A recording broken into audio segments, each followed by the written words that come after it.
నేను కృష్ణ హై స్కూల్లో చదువుతున్నాను. నాకు SLBCలో సెంటర్ పడ్డది SSC పబ్లిక్ ఎగ్జామినేషన్లో.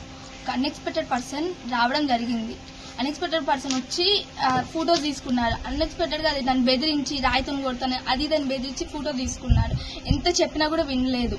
ఆ తర్వాత నా ఎగ్జామ్స్ నేను రాసుకుంటుంటే ఆఫ్టర్నూన్ 2 hours తర్వాత ఎవరో కొంతమంది ఆఫీసర్స్ వచ్చి నువ్వు పేపర్ లీక్ చేసావు వాట్సాప్ ద్వారా అది దాన్ని చాలా అన్నారు. నన్ను పోలీస్ స్టేషన్ తీసుకెళ్లి నన్ను ఎంత అంటే చాలా రూడ్ గా బిహేవ్ చేసి రూడ్ గా మాట్లాడాలి. చాలా చాలా ఇట్లా చాలా రూడ్ గా బిహేవ్ చేశారు.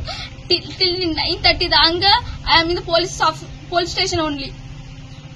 పోలీస్ స్టేషన్ లో వాళ్ళు ఏం చెప్పారంటే నువ్వు రాసుకోవచ్చు, అన్ని ఎగ్జామ్స్ నీకు అలౌమెంట్ ఉంటుంది, నువ్వు ఏ స్లిప్స్ పెట్టలే కదా ఏం కాదు నువ్వు రాసుకోవచ్చు అని మాకు నా ఫాదర్ కి ఇన్స్ట్రక్షన్స్ పంపించారు. ఓకేలే ఏం అని అనుకొని నేను ఎర్లీ మార్నింగ్ మా ఫాదర్ అదే ధైర్యం మీద మా ఫాదర్ డ్యూటీకి వెళ్లారు.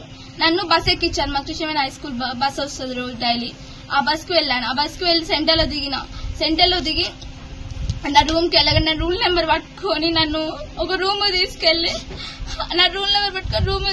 వాళ్ళు ఒక వైట్ పేపర్ మీద నా నేమ్ స్మాల్ ప్రాక్టీస్ చేసింది స్లిప్స్ పెట్టిందని రాపించుకున్నారు. ఎంత చెప్పినా ఎంత వినలేదు, అస్సలు వినలేదు. ఎంత ప్లీజ్ అని నాది ఏముంది అది అన్ఎక్స్పెక్టెడ్ జరిగింది సార్. నన్ను స్లిప్స్ పెట్టి రాస్తే దట్స్ మై ప్రాబ్లం అని ఎంత చెప్పినా వినలేదు. వాళ్ళ ఆఫీసర్స్ వచ్చి నన్ను ఇంటి దగ్గర డ్రాప్ చేసి వెళ్ళారు. కానీ మా ఫాదర్ కి అది తెలియక మా ఫాదర్ వ్యాన్కి రాలేదు కాబట్టి ఇక్కడ మరి ఏం చేశారు ఏదో అని నెకరికల్లి వెళ్ళారు. ఎంత అంటే పిచ్చి కుక్కలాగా నెకరికల్లి మొత్తం తిరిగిండు. ఎలా అంటే స్కూల్కి వెళ్ళారు, మా ఇంటికి వెళ్ళారు, మొత్తం చూసారు. ఎక్కడ నేను లేను. ఎంత అంటే చాలా బాధపడ్డారు ఆ టైంలో.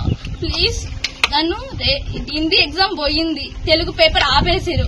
ప్లీజ్ అట్లీస్ట్ ఈ ఇంగ్లీష్ ఎగ్జామ్ రేపటి నుంచి అన్నా నన్ను కొంచెం కంటిన్యూ చేసేలాగా చేయాలని రిక్వెస్ట్ చేస్తున్నా. ప్లీజ్ 13 years లైఫ్ నాది. ఈ ఒక్క 1 year అయితే నాది అయిపోతుంది. మళ్ళీ నాకు ఒక 1 year వేస్ట్ అవుతుంది. ప్లీజ్ నన్ను నా స్టడీస్ పరంగా నన్ను కొంచెం ప్లీజ్ చేయాలని కోరుకుంటున్నా. Thank you.